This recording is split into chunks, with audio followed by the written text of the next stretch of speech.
ಸಂದರ್ಭದಲ್ಲಿ ನಿಮ್ಮ ಜೊತೆಗೆ ಪ್ರೇಮನಾಥ್ ಶೆಟ್ಟಿ ಅವರು ಸಂಪರ್ಕದಲ್ಲಿದ್ದಾರೆ. ನಮಸ್ಕಾರ. ನಮಸ್ತೆ ಸರ್. ಎಸ್, ಪ್ರೇಮನಾಥ್ ಶೆಟ್ಟಿ ಅವರು ರೈತ ಮುಖಂಡರು. ಎಸ್, ಈಗ ಇದು LPG ಸಿಲಿಂಡರ್ಗೆ ಮತ್ತೆ 25 ರೂಪಾಯಿ ಏರಿಕೆ ಆಗಿದೆ ಶೆಟ್ರೆ.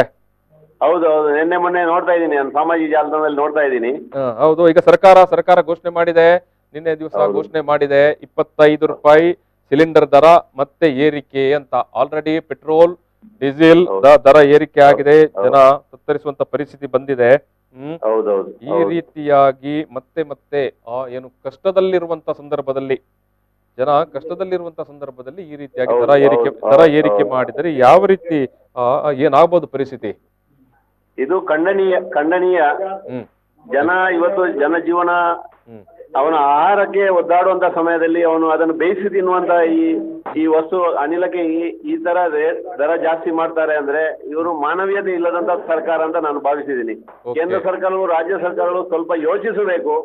ಅವರು ಕೂಡ ಸಂಕಷ್ಟದಿಂದ ಬಂದವರು, ಅವರು ಕೂಡ ಕೃಷಿ ಕುಟುಂಬದ ಬಂದವರು, ಹೆಚ್ಚಿನವರು ರಾಜಕೀಯದಲ್ಲಿ ಇವತ್ತು ಇದ್ದಾರೆ. ಅವರು ಅರ್ಥ ಮಾಡ್ಕೋಬೇಕು.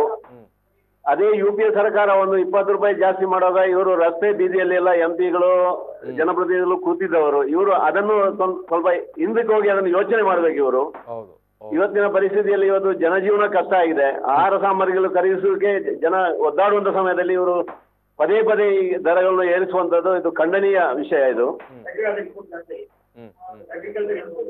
ಅಗ್ರಿಕಲ್ಚರ್ ಇನ್ಪುಟ್ ಜಾಸ್ತಿ ಆಗಿದೆ.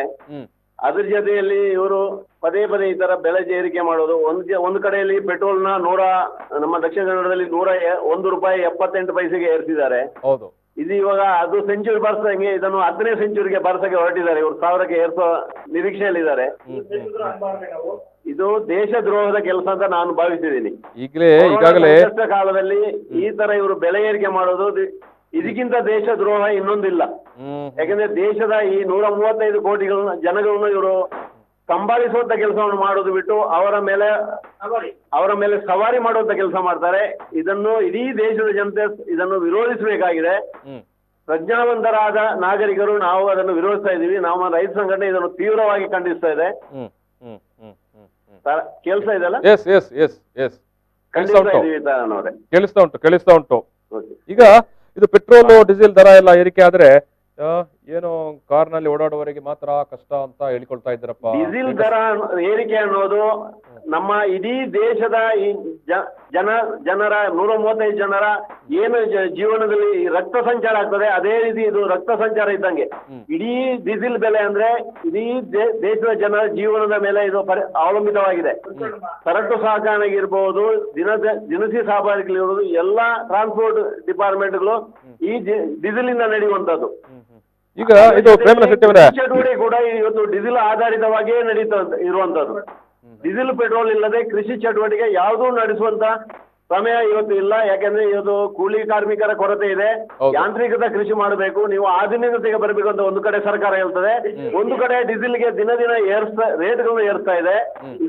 ಇದು ಯಾವ ರೀತಿಯ ಇವರ ಈ ದೇಶದ ಇವರು ದೇಶವನ್ನು ಉದ್ಧಾರ ಮಾಡ್ತಾರೆ ಅಂತ ನಮ್ಗೆ ಅರ್ಥ ಆಗ್ತಾ ಇಲ್ಲ. ಒಂದು ಕಡೆ ಆಧುನಿಕ ಕೃಷಿಯತ್ತ ಬನ್ನಿ ಅಂತಾರೆ, ಒಂದು ಕಡೆ ಡೀಸೆಲ್ ಬೆಲೆ ಏರ್ತಾರೆ. ಇಡೀ ಡೀಸೆಲ್ ಪೆಟ್ರೋಲ್ ಇಂದಾಗಿ ಈ ದೇಶದ ಕೃಷಿ ಚಟುವಟಿಕೆ ಇವತ್ತು ನಡೀತಾ ಇದೆ. ಅಂದ್ರೆ ಕೃಷಿಕರಾಗಿ ನಿಮ್ಗೆ ಕೂಡ ಪೆಟ್ರೋಲ್ ಡೀಸೆಲ್ ದರ ತುಂಬಾ ಹೊಡೆತ ಬಿದ್ದಿದೆ. ಕೃಷಿ ಚಟುವಟಿಕೆ ಮೇಲೆ ತುಂಬಾ ಹೊಡೆತ ಬಿದ್ದಿದೆ. ಉತ್ಪಾದನಾ ವೆಚ್ಚ ಜಾಸ್ತಿ ಆಗ್ತದೆ. ಇದರ ಪರಿಣಾಮ ಉತ್ಪಾದನಾ ವೆಚ್ಚ ಜಾಸ್ತಿ ಆಗ್ತದೆ. ಉತ್ಪಾದನಾ ವೆಚ್ಚ ಜಾಸ್ತಿ ಆಗುತ್ತೆ, ಮತ್ತೆ ಮಾರುಕಟ್ಟೆಗೆ ಬರುವಾಗ ಮತ್ತಷ್ಟು ಜಾಸ್ತಿ ಆಗುತ್ತೆ, ಮತ್ತೆ ಇದರ ಹೊರೆ ಬೀಳ್ತದೆ. ನಮ್ಗೆ ರೈತರಿಗೆ ಮಾತ್ರ ಅಲ್ಲ, ಅಂತಿಮವಾಗಿ ಮನೆಯಲ್ಲಿ ಊಟ ಮಾಡುವವನಿಗೆ ಕೂಡ ಕೊನೆಗೆ ಏನು ದರ ಏರಿಕೆ ಆಗುತ್ತೆ. ಅಂದ್ರೆ ಪೆಟ್ರೋಲ್ ರೇಟ್ ಜಾಸ್ತಿ ಆದ ತಕ್ಷಣ ನಾನು ನಡ್ಕೊಂಡೇ ಹೋಗ್ತೇನೆ ಅಂತ ಹೇಳಿದ್ರೆ ಅವರು ಹೇಳಿದ್ದೇ ನಡಿಬೇಕು, ಅವ್ರು ಮಾಡಿದ್ದೇ ನಾವು ಒಪ್ಕೊಳ್ಬೇಕು. ನಾವು ಒಪ್ಕೊಂಡಿಲ್ಲ ಅಂದ್ರೆ ದೇಶದ್ರೋಹಿಗಳಾಗ್ತೀವಿ. ಅವ್ರು ಮಾಡಿದ ಕಾನೂನು ನಾವು ಒಪ್ಪಿಲ್ಲ ಅಂದ್ರೆ ನಾವು ದೇಶದ್ರೋಹಿಗಳಾಗ್ತೀವಿ. ಈಗ ಇದು ಪ್ರೇಮನಾಥ್ ಶೆಟ್ಟಿ ಅವರೇ, ಒಂದು ಆಡಳಿತದ ಪಾಲಿಸಿ ಮ್ಯಾಟರ್ ಅನ್ನು ಪ್ರಶ್ನೆ ಮಾಡುವುದು, ವಿಮರ್ಶೆ ಮಾಡುವುದು, ಟೀಕೆ ಮಾಡುವುದು ಅದು ನಾಗರಿಕರ ಕರ್ತವ್ಯ ಕೂಡ. ಈಗ ನಾಗರಿಕರ ಕರ್ತವ್ಯ ಕೂಡ. ಹಲೋ, ಹೌದು. ಇದು ಪ್ರೇಮನಾಥ್ ಶೆಟ್ಟಿ ಅವರೇ, ಕೇಳಿಸ್ತಾ ಇದೆಯಾ? ಕೇಳಿಸ್ತದೆ, ಹೇಳಿ ಸರ್. ಒಂದು ಸರ್ಕಾರದ ಪಾಲಿಸಿ ಮ್ಯಾಟರ್ ಗಳನ್ನು ಪಾಲಿಸಿ ಮ್ಯಾಟರ್ಗಳನ್ನು ವಿಮರ್ಶೆ ಮಾಡುವುದು, ಟೀಕೆ ಮಾಡುವುದು, ಕೇಳುವುದು, ಪ್ರಶ್ನೆ ಮಾಡುವುದು ನಾಗರಿಕರ ಕರ್ತವ್ಯ ಕೂಡ ಹೌದು. ಹೌದು ಹೌದೌದು. ಈ ದೇಶದ 135 ಕೋಟಿ ಜನರಿಗೂ ಅದನ್ನು ಪ್ರಶ್ನೆ ಮಾಡುವ ಹಕ್ಕಿದೆ. ಸೊ ಹಾಗಾಗಿ ಯಾರೂ ಮೊಟಕುಗೊಳಿಸಲ್ಲ. ಸಂವಿಧಾನ ನಮ್ಗೆ ಹಕ್ಕನ್ನು ಕೊಟ್ಟಿದೆ. ಆದ್ರೆ ಹಾಗಾಗಿ ಪ್ರಶ್ನೆ ಮಾಡಿದವರನ್ನೆಲ್ಲ ದೇಶದ್ರೋಹಿಗಳಂತ ಹೇಳುವಾಗಿಲ್ಲ. ಹೌದು, ಬಿಂಬಿಸುವಂತ ಕೆಲಸಗಳು ಇವತ್ತು ನಡೀತಾ ಇದೆ. ಏನ್ ಮಾಡೋದು?